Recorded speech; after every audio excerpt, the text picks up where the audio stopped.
আসসালামু আলাইকুম। আজকে আমার পাশেই যে ছবিটা দেখতেছেন, সেই ছবিটার নাম হলো সার্জিস। আমাদের ছাত্র আন্দোলনের কোঠা আন্দোলনের সর্বোচ্চ সমন্বয়ক, ঢাকা বিশ্ববিদ্যালয়ের একজন শিক্ষার্থী। এখন তাকে কেন অন্তর্বর্তীকালীন সরকারের মন্ত্রিপরিষদে নেওয়া হয়নি? সেই বিষয়ে কিন্তু অনেকেই অনেক রকমের বিভিন্ন ভিডিও আপলোড করতেছেন। আমি আজকেই দেখলাম। তো চিন্তা করলাম যে এই বিষয়টা নিয়ে একটু কথা বলা প্রয়োজন। যারা সময় নিয়ে একটু দেখার চেষ্টা করবেন, আশা করি এখান থেকে আপনারা সঠিক উত্তরটা পেয়ে যাবেন। অনেকে বলতেছে সার্জিসকে কোঠা এই মন্ত্রিপরিষদে নেওয়া হয়নি। একমাত্র কারণ হলো তার বয়স ২৫ হয়নি। এই হলো একটা সমস্যা।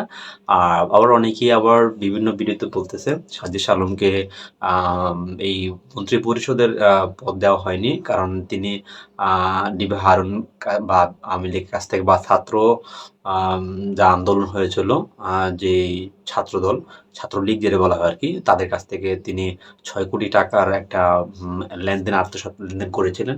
এই কারণে ছাত্ররা বুঝতে পারে তাকে এজন্য হয়তো দল দেয়নি, বা আওয়ামী লীগের বা সরি আ তাদের এই সমন্বয়কে কোনো প্রকার অন্তর্বর্তীকালীনের কোনো পদ দেয়নি।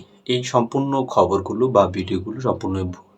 এটার সঠিক উত্তরটা হলো অন্তর্বর্তীকালীন সাজিদকে যে কারণে দল দেওয়া হয়নি, আপনারা ইতিমধ্যে জানাচ্ছেন যে যে সরকাররা, যে ছাত্ররা এখন দেশ নিয়ন্ত্রণ করার জন্য এখন নতুন সরকার গঠন করেছেন। এই সরকারের প্রধানমন্ত্রী যিনি, প্রধান ভূমিকা যিনি পালন করবেন, ডক্টর মোহাম্মদ ইউনূস, নোবেল পুরস্কার বিজয়ী।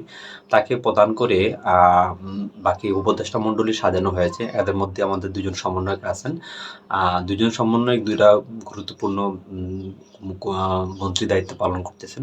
এই সমন্বয়কে কেন নেওয়া হয়নি সেটা নিয়ে এত গুজব। সেটা হলো আম তারা চাইতেছেন, মানে ছাত্ররা চাইতেছে যাতে এই সরকারের পরে, মানে এখন এই যে সরকারের মেয়াদ তো অনির্দিষ্ট, ৩ মাস হতে পারে, ৬ মাস হতে পারে।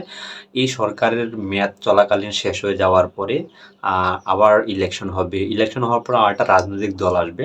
এই রাজনৈতিক দল যাতে আ আগের কোনো দলগুলো না হয়, তারা এরকম পরিকল্পনা করতেছে যে আগের দলগুলো না হয়, যে তারা নতুন একটা দল গঠন করবে। এই দলের প্রধান হবে সার্জিস। আই হোপ এই পরিকল্পনাটুকু করেই এই সার্জিসকে আ এই আমাদের অন্তর্বর্তীকালীন সরকারের মন্ত্রিপরিষদের কোনো প্রকার মন্ত্রিত্ব পদ দেওয়া হয়নি। এই এই প্ল্যানটুকু, মহাপরিকল্পনাটুকু তারা হয়তো নিয়েছে। এই নেওয়ার কারণেই কিন্তু সার্জিসকে নেওয়া হয়নি। কারণ সার্জিস এই যে কদিন সময় পাবে, এই কদিনের মধ্যে সে একটা রাজনৈতিক দল গঠন করবে। সেই দলের প্রধান হবে সার্জিস, এবং তারা নির্বাচন করে, ছাত্র জনতা করে তারা এই দলটা পরিচালনা করবে এবং দেশকে আবার পুনরাবৃত্তি করে সাজাবে। সেটা মনে করে আমিও সঠিক, যদি এটুকু পরিকল্পনা হয়ে থাকে সার্জিসকে নিয়ে, তাহলে আমি মনে করি সেটা বাংলাদেশ এবং ছাত্রদের জন্য মঙ্গলজনক হবে।